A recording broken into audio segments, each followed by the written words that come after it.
पश्चिम बंगाल में ममता बनर्जी की पार्टी में दो फाड़ हो चुके हैं। टीएमसी के पास 80 विधायक थे, 2 उन्होंने निकाल लिए, 78 बचे। 78 में 58 बागी हो गए।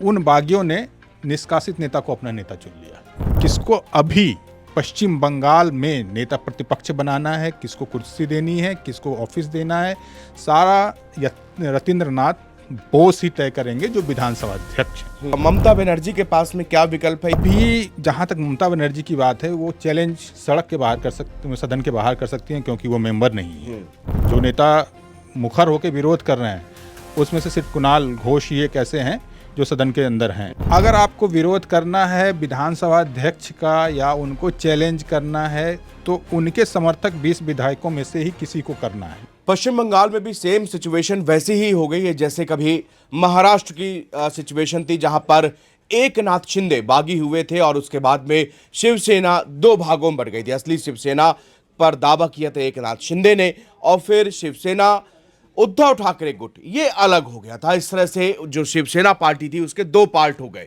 सेम सिचुएशन आपने देखी एनसीपी के साथ में भी ऐसा ही हुआ, और फिर अब वही चीज जाके पश्चिम बंगाल में भी हो रही। पश्चिम बंगाल में ममता बनर्जी की पार्टी में दो फाड़ हो चुके हैं। ऋतुपति बनर्जी के पास में उनका दावा है कि 60 विधायकों का उनके साथ है, और इसी के साथ वो विधानसभा स्पीकर अध्यक्ष से वहां पर मुलाकात की और उन्होंने उनको उनकी पार्टी को परमिशन भी दे दी।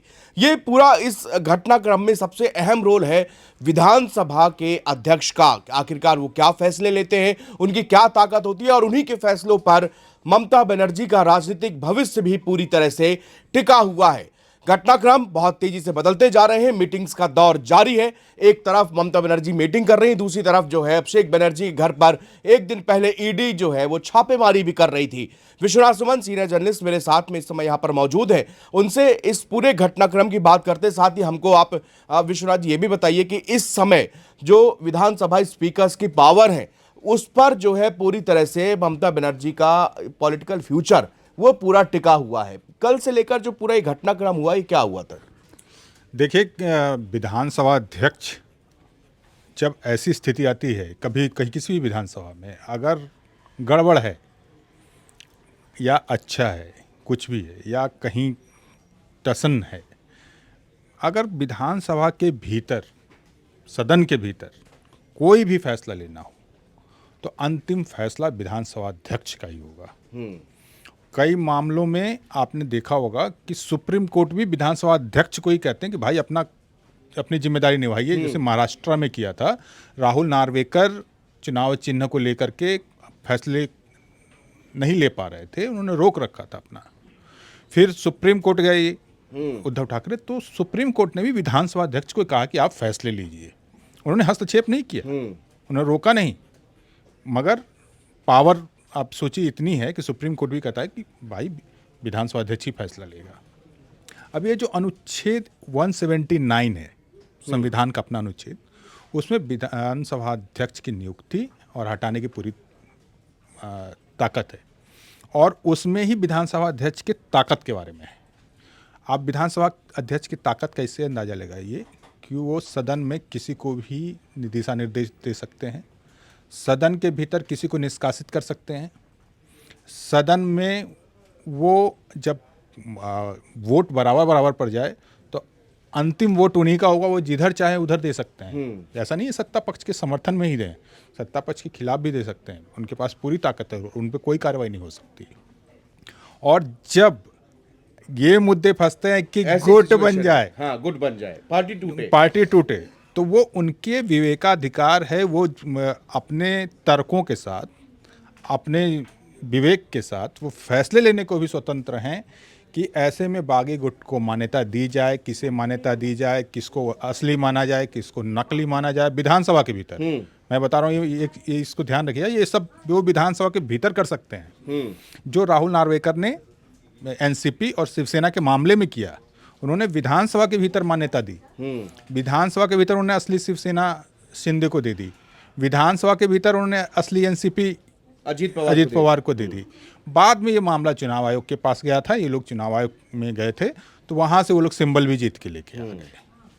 सिंबल नहीं दे सकते ये, मगर किसको अभी पश्चिम बंगाल में नेता प्रतिपक्ष बनाना है, किसको कुर्सी देनी है, किसको ऑफिस देना है, सारा रतीन्द्रनाथ बोस ही तय करेंगे, जो विधानसभा अध्यक्ष हैं। अब ऐसा देखिए, टीएमसी के पास 80 विधायक थे, कुल 60 बागी हो गए। जो ममता बनर्जी के समर्थक हैं, कल्याण बनर्जी का बयान आया था और कई नेताओं का बयान है, कुणाल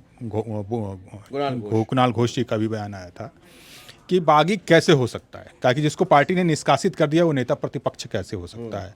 तो इसके दो आप आंकड़ों पे गौर करें। टीएमसी के पास 80 विधायक थे, 2 उन्होंने निकाल लिए, 78 बचे। 78 में 58 बागी हो गए। उन बागियों ने निष्कासित नेता को अपना नेता चुन लिया। तो अब इस तरह के पेंच उलझे हुए हैं। फैसला रतीन्द्रनाथ बोस को करना है। कल उन्होंने एक फैसला कर दिया कि उनको नेता प्रतिपक्ष वाली केबिन दे दी, यानी मान लिया कि ये नेता प्रतिपक्ष हैं। ऐसे ही चीफ व्हिप की नियुक्ति कर दी उन्होंने, मान्यता दे दी उन्होंने। उपनेताओं के 4 उपनेताओं को मान्यता दे दी उन्होंने। तो इस तरह से उन्होंने, जो रतीन्द्रनाथ बोस ने तय कर दिया कि आने वाले समय में और कैसे फैसले कर सकते हैं।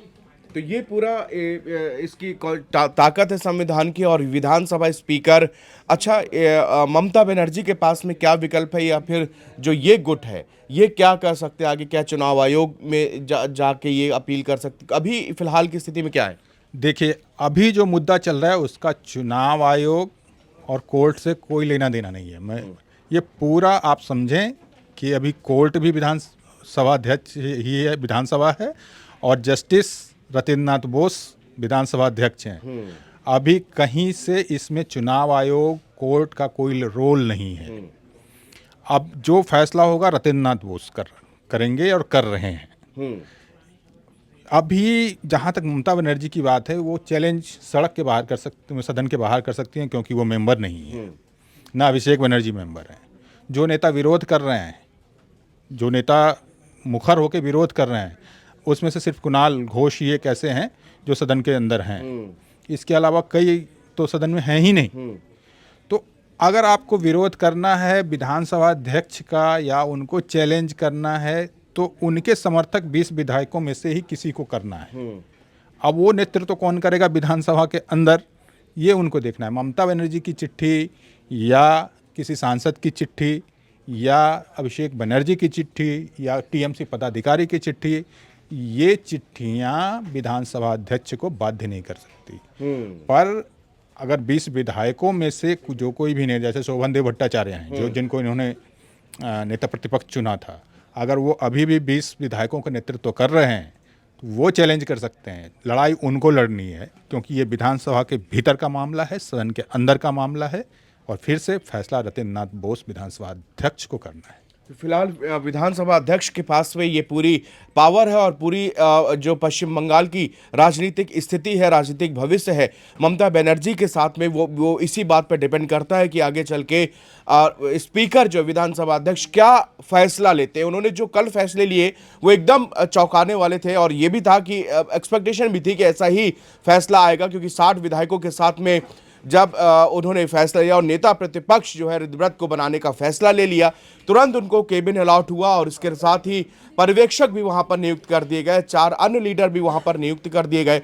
तो ये सेम टू सेम सिचुएशन वही है जो कि महाराष्ट्र में थी, और वहां पर जो स्पीकर ने फैसले लिए, सुप्रीम कोर्ट तक बात गई। सुप्रीम कोर्ट ने फिर आखिरकार में विधानसभा स्पीकर को ही अथॉरिटी दी, भाई आप ही फैसला लीजिए, जल्द से जल्द फैसला लीजिए। तो उन्होंने वो फैसला किया।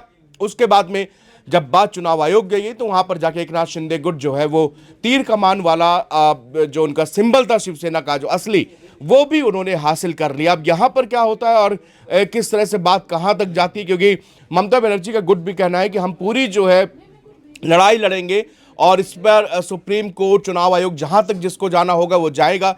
तो ये लंबा खिंचेगा, लेकिन चीज़ें ये आज साफ होती चली जा रही है कि ममता बनर्जी की राजनीतिक भविष्य जो है वो पूरी तरह से यहाँ पर विराम रखता हुआ दिख रहा है, क्योंकि अब 2029 में लोकसभा के इलेक्शन होने हैं, और 5 साल तक विधानसभा के इलेक्शन नहीं यहाँ पर अब नहीं होंगे।